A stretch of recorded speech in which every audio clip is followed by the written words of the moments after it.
Hello, welcome to this episode of Demystified as we explore home cooking in a modern world. I'm Linda and I'm here with my friend Paul. Turning all our phones on silent really quickly. Paul, who just pointed to my phone, which wasn't on silent and which could have gone off at any minute. Rookie. So thank you, Paul. I know. After all these years, you'd think I know to make sure everything's up. I did turn my phone over as if that was going to make any difference when it rang. How you going? What's cooking? Well, not much. How about you? Yeah, not a great deal today. Paperwork and emails and all the rest of it. But I think I'm going to go on a bit of a soup mission. A soup mission? Yeah. You're inspired. Well, wouldn't go that far? Yeah. But no, I think we might crank out a few soup recipes, I think. I think now's the time. I mean, I know for people overseas they're going into summer, but whatever. But still, where we are. One of my favourite soups is a soup from Spain, in the north of Spain, and it's a ajo blanco. It's a garlic white soup. Okay. Fantastic, and it's chilled, and they serve it with often grapes at the bottom, but it's just this lovely mild garlic flavoured. It's just everything. Yeah, we've talked about this before, though. I know we have. We've talked about sometimes it's where you are that makes things, and the situation you're in. I've never found in Australia that we're big on cold soups. No. Because if you look at like one of the, I'm sure that's probably a classic and been done for a long time, but probably one of the moments that I went, okay, French cooking's for me, was when I had my first proper vichyssoise, which is potato and leek. But properly it's cold. Okay. Yeah. Okay. But we don't, it's not a thing like for us in Australia so much. No. Chilled soups. Like they're really good. Gazpacho or one of those sort of... Yeah, but even then, bigger, but it's not... No, you don't get them at restaurants common very often. And yeah. I mean, that being said, I haven't been out to a lot of restaurants over the past 2 years, but nonetheless, I just don't think it's a common thing. So I don't think we'll go down that path. So probably doesn't have a lot to do with ovens, but nonetheless. But I think what we've discovered is that we need to use all of our appliances in our kitchen. Very good, Paul, Linda. not just the steam oven. Yeah. And as we know, we've got this wonderful oven that can cook whole veggies that are great for making soups. Yep. So roasting them. We might go down that path, I Okay. think. Well, I don't know what, I'll do a bit of an exploratory market visit, and over the weekend I'm going to do that. I'm going to take some time and just not have my work head on, and just seems I open up my eyes a little bit more sometimes when it's not for work. Oh yes. So yes, well, we've talked about that too. Sometimes it's sometimes it's not the right night to cook or the right day to cook. You should just walk away, do something else, find something else. So yeah, I'm kind of in that at the minute, but I think a nice wander around the market tomorrow will do me good and just see what's what. But yeah, I think we'll do some soup. So if anyone's got any requests, let us know. This is the time. Yeah, because we can, bash out the recipe reasonably quickly if it works. If it does, great. If it doesn't, we'll never hear about it again. Yeah, you'll never see it. They just don't exist. The blooper reels. So. Dougie and I did go out for dinner last night to celebrate our 36th anniversary. How's that for someone who's only... Staying power. Yeah. I told you, he doesn't like change. Yeah. So we went out to a restaurant and he booked... it was a little Mexican place. That's right. Locally. And I was pretty excited because one of my faves is Mexican food. Yeah. But it was interesting because it had a really limited menu, which I really like in restaurants because it means that they're focusing on what they do really, really well. Mm-hmm. And these guys did their limited menu really, really well. There wasn't, it was tacos and little shells, which were soft shell tacos, tortillas. Yeah. And the shells were lettuce leaf filled with goodies.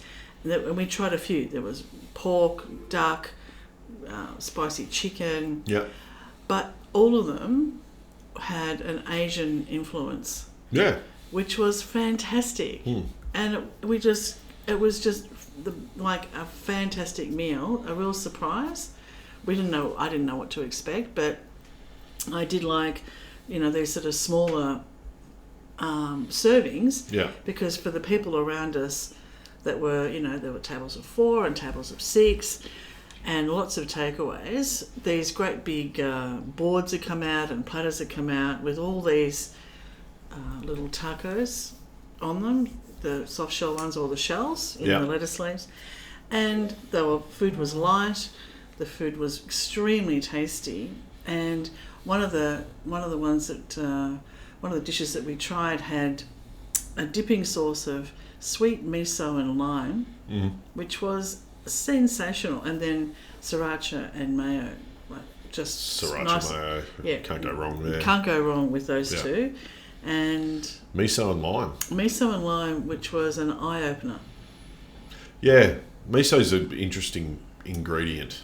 It's not something that most people, I don't think, would cook with here unless you've had some Japanese. Yeah, it's quite used for. It's used in. I use it in dressings a bit. I find it handy in dressings because it's a savoury flavour bomb. So salty. It can be. Yeah. So there's lots of different versions. White miso. Oh yes. Sweet. Yes. So there's. I think we have some white miso vinegar or dressing in our, which came from Cookng with Steam a little while ago. Yeah. Thank you, Cookng with Steam. Yeah, lots of different uses for it. I don't particularly like the sweet side of miso. It's not my thing. So quite often it's used in desserts. I've never found it to be, and maybe I'm just having the wrong desserts, but I've never found it to be something that's good. But it's good for like flavour bombing, a bit of an umami bomb in stuff. It was sensational with as a dipping sauce. Yeah. And that's one ingredient which I can tell people, you get what you pay for. So, buy good miso. How can you tell? Price. Okay. Price does reflect. Honestly, in that situation, especially with things like, so if you go to a Asian grocer or an international grocer or something like that, quite often you'll see the packaging or the labelling on the packaging of whatever it is that you're buying, very little of it will be written in English. Most of the time, the stuff that is in English will be the ingredients because I think they have to. But the rest of it tells you, unless you can speak Japanese or can read Japanese, the rest of it tells you very little. It took me a while to find which I thought was the good miso for me, and I generally just go back and buy that one often. But there's a soup, like it couldn't be easier.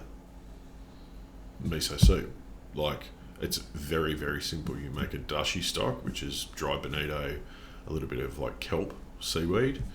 You essentially infuse the kelp into water, add dried bonito flakes, like a lot of them, and that's another pricey ingredient, but nonetheless. Remove the kelp, add the bonito flakes, strain that off. There's the base, add some miso, whisk it through, drop in some diced tofu and other bits and pieces if you like, and that's miso soup. That's as difficult as it is, but it's all down to the dashi stock, which is the base stock. And dried bonito flakes the good ones are very expensive, very, very expensive. So. Okay, so what's a bonito flake? What's it?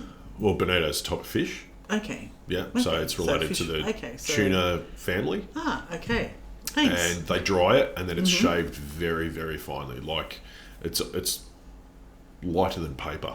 It's really, really light.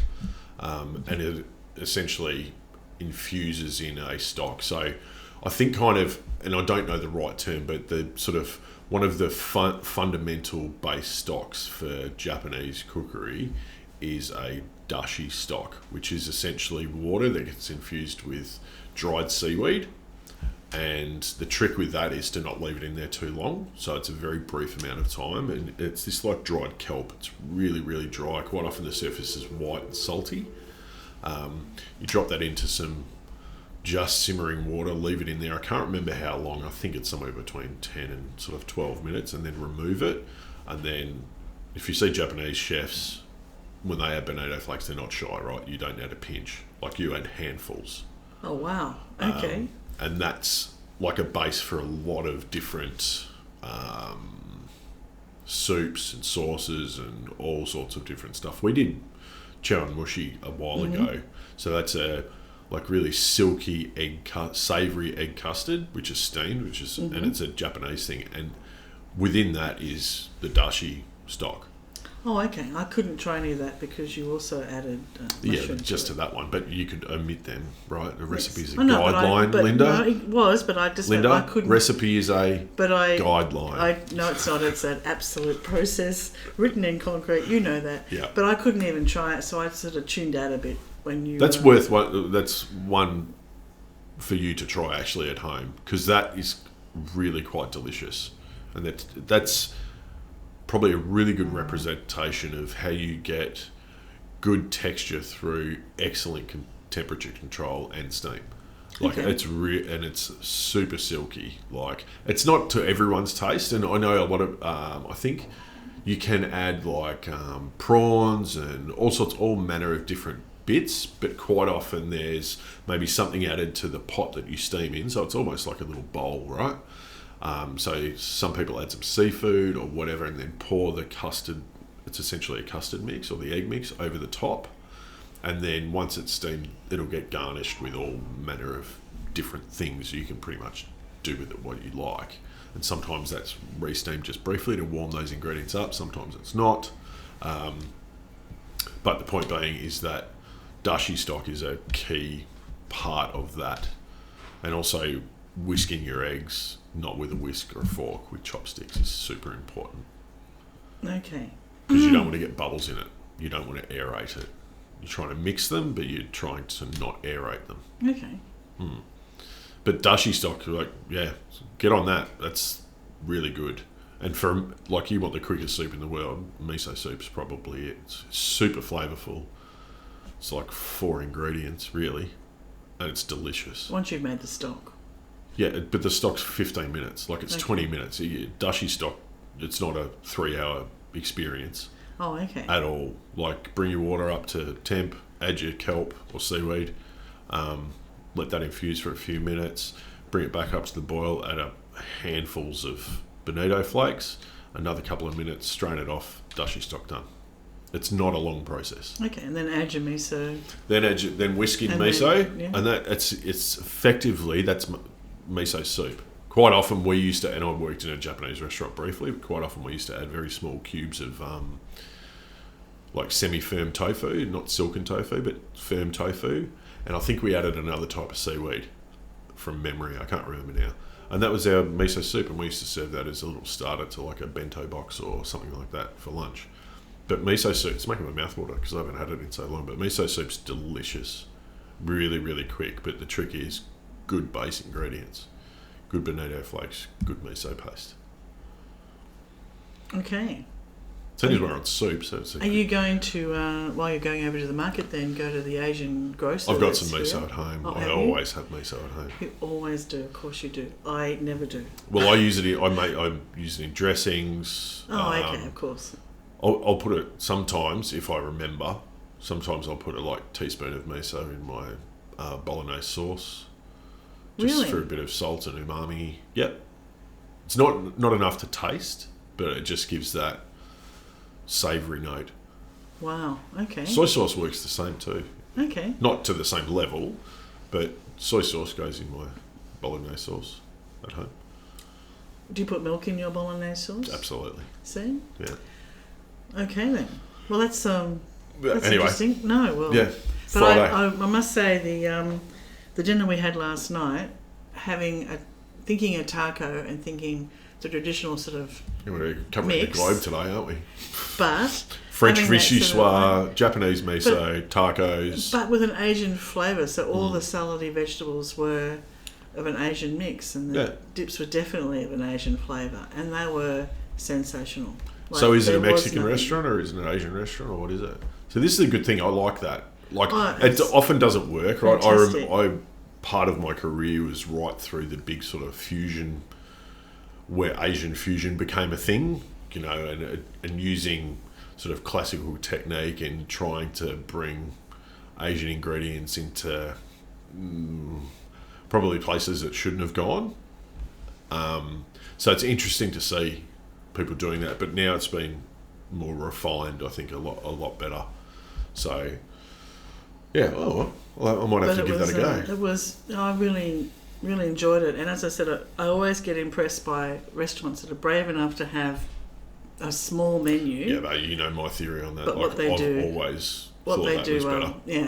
I'd much rather have a small menu changing often than a big menu that, you know, takes you weeks to print the menu and you change 2 dishes and it gets a bit boring sometimes. So.